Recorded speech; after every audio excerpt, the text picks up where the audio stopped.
सबकी जानी, हाथ किसी के ना आई, हाथ किसी के ना आई। कुछ तेरा ना मेरा, कुछ तेरा ना मेरा, मुसाफिर जाएगा कहाँ। मैं क्या मांगूं, कुछ फिर न रहा। ये है तख्त श्री हरमंदिर साहिब, पटना सिटी के खाजी कला पुलिस स्टेशन के उत्तर पूर्व में स्थित है। पटना की सबसे पुरानी मस्जिद, इसे बेगू हज्जाम की मस्जिद कहा जाता है।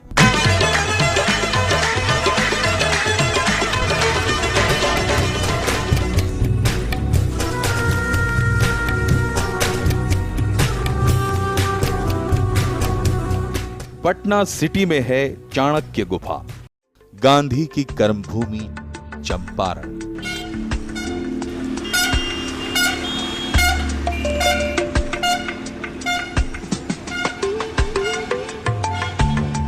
न सिर्फ आधुनिक भारत के इतिहास में अग्रराज्य है, बल्कि प्राचीन भारत का इतिहास भी चंपारण को छोड़कर नहीं लिखा जा सकता। बुद्ध, चंद्रगुप्त, चाणक्य, अशोक जैसी महान हस्तियों से चंपारण का जुड़ाव रहा है। इस भूमि से न सिर्फ राम, सीता, लव कुश और रामायण के रचयिता वाल्मीकि का संबंध है, बल्कि महाभारत के वीर बांकुरे पांडव भी जुड़े हैं। पांडवों ने चंपारण में ही अज्ञातवास किया था। वे इस पंडवी नदी में स्नान करते थे। भीम ने कीचक का वध यहीं किया था। ये चंपारण है जिसे न सिर्फ गांधी बल्कि नेहरू, चंद्रशेखर आजाद, भगत सिंह, सुभाष चंद्र बोस जैसे महान राष्ट्र नायकों ने भी अपनी कर्मभूमि बनाया। पश्चिमी चंपारण क्षेत्रफल की दृष्टि से बिहार का सबसे बड़ा जिला है। 5228 वर्ग किलोमीटर में विस्तृत इस क्षेत्र में ही बिहार की सबसे ऊंची चोटी सोमेश्वर है। इसकी प्राकृतिक सुंदरता निराली है। इस जमीन पर अगर कहीं स्वर्ग है तो यही है, यही है, यही है। ये उक्ति क्या सिर्फ कश्मीर के लिए सच है, पूरा हिंदुस्तान खूबसूरत है।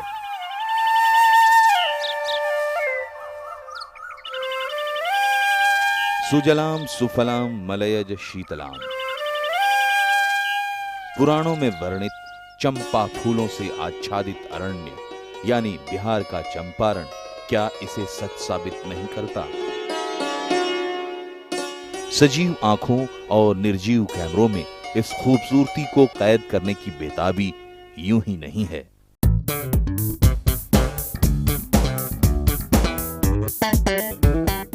प्रशासनिक सुविधा के लिए कल का चंपारण आज दो भागों पूर्वी और पश्चिमी चंपारण में बंट चुका है। पश्चिमी चंपारण का हेडक्वार्टर बेतिया है, जबकि पूर्वी चंपारण का मोतिहारी। लेकिन पूर्वी और पश्चिमी चंपारण को मानव प्रकृति ने खुद अपने हाथों सजाया और संवारा है। चंपारण शब्द को सार्थक करते चंपा के पुष्प हवा के झोंकों के संग लहराते बलखाते तनमन को सुवासित करते हैं। हिमालय की शिवालिक श्रेणी की अवशिष्ट पहाड़ियां मानो चंपारण के शीश मुकुट बन शोभायमान हैं।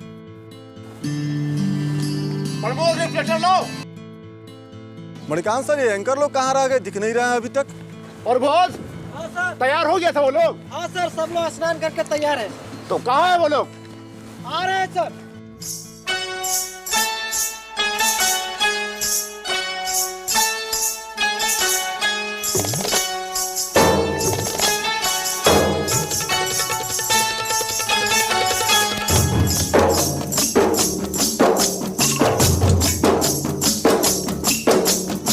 सौंदर्य भी ना जाने कैसी बला है। खूबसूरत इंसान हो या प्रकृति, मन को हरने के लिए दोनों बेचैन हैं। इंसान की बात चली तो सौंदर्य से मदमाती किसी प्रमदा को नसीहतें दी जा सकती हैं। सुंदरता वरदान विश्व का, सुंदरता अभिशाप प्रिय, नाहक इस सुंदरता पर मत करना अभिमान प्रिय।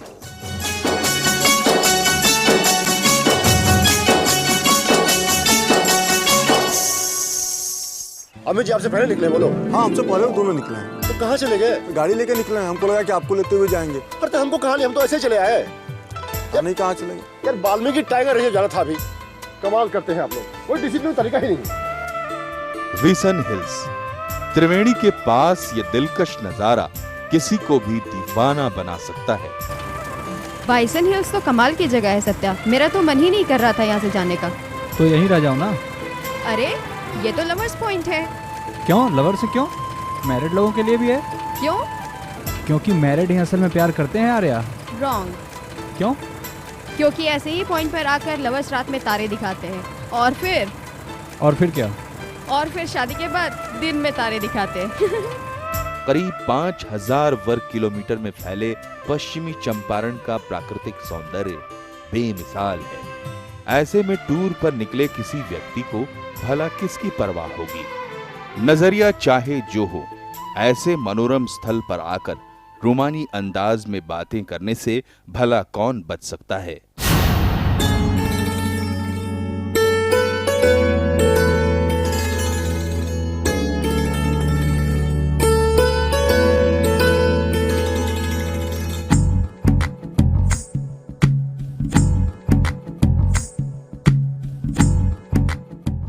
सत्य क्या है? क्या सत्य सुंदर है? शायद इसलिए कहा जाता है सत्यम शिवम सुंदरम। प्रकृति सत्य है तो सुंदर भी। पश्चिमी चंपारण के वाल्मीकि नगर के आसपास का एक क्षेत्र प्राकृतिक सुंदरता का अद्भुत नमूना है। अरे यार इतनी देर हो गई, सर वहाँ इंतजार कर रहे होंगे। तुम्हारी वजह से ना मुझे भी डांट खानी पड़ेगी। हाँ यार बहुत देर हो गई है। सच पूछो तो मुझे जाने का तो मन ही नहीं कर रहा था। कितनी अच्छी जगह है यार। जानती हो आर्या, आने का मन तो मेरा भी नहीं कर रहा था। हाँ चलो, सर गुस्सा होंगे। अरे देखो देखो, बारात आ रहा है। क्या सत्या, क्या तरीका है यार, कहाँ रह गए थे? सॉरी सर, यहीं पास में ही गया था। क्या गजब का लोकेशन है सर, आप देखोगे ना तो खो जाओ एकदम सर। यार खोने के लिए हम लोग नहीं आए हैं, काम करने के लिए आए हैं। वाइल्ड सेंचुरी भी चलना है। सर ये तो वही बराज है ना जो भारत और नेपाल के बॉर्डर पर बना हुआ है? वाह सो नाइस। सत्या ये वही बराज है जिसमें 36 गेट्स हैं, 18 इंडिया के और 18 नेपाल के। वाकई यार बहुत खूबसूरत जगह है सर। रात में तो कुछ दिख ही नहीं रहा था। सच है, रात में चीजें नहीं दिखती, लेकिन ये भी सच है कि कुछ चीजें दिन में भी नहीं दिखती। अंतरराष्ट्रीय समझौते के तहत भारत नेपाल सीमा पर 1962 में इस बराज का निर्माण हुआ। नेपाल की तटस्थता के बावजूद भारतीय पहल पर इसे बनाया गया। बराज के 18 पाए सिर्फ इस बराज के पास भारत और नेपाल के बीच सीमा रेखा खींचते हैं। सत्या, इस बराज के बारे में एक दिलचस्प बात है। क्या बताओ? इस बराज का शिलान्यास तो हुआ लेकिन उद्घाटन नहीं हो सका। फिर भी ये चल रहा है। हाँ अजीब बात है यार, बिना उद्घाटन के चल रहा है। नेहरू जी के हाथों इस बराज का शिलान्यास महज एक संयोग नहीं था। उन्होंने एक बार कहा था, अगर मेरा दोबारा जन्म हो तो सोवियत संघ में हो। वे तत्कालीन सोवियत संघ ही नहीं, हर उस राष्ट्र का अनुकरण करना चाहते थे जो समृद्ध और शक्तिशाली था। साइबेरिया में तत्कालीन सोवियत संघ की विशाल जल विद्युत परियोजनाओं से प्रभावित पंडित नेहरू ने इस बराज के लिए खास ध्यान दिया। अरे ये कहीं लिखा हुआ थोड़ी ना है कि ये सड़क पुल बन जाने के बाद बिना उद्घाटन किए चलने के काबिल नहीं होता। लेकिन आर्या, कोई नेताजी तो किसी प्रोजेक्ट के पूरा होने के बाद उसका उद्घाटन करते हैं ना यार। तो पूछो ना किसी नेताजी से। नेहरू जी ने तो इसका शिलान्यास कर दिया, लेकिन बनने के बाद जिस किसी नेता ने इसके उद्घाटन का मन बनाया, या तो उसकी कुर्सी चली गई या तो वो खुद ही ऊपर चले गए। लेकिन बिना उद्घाटन के बराज चलने लगा। लोग तो ऐसा ही कहते हैं सत्या।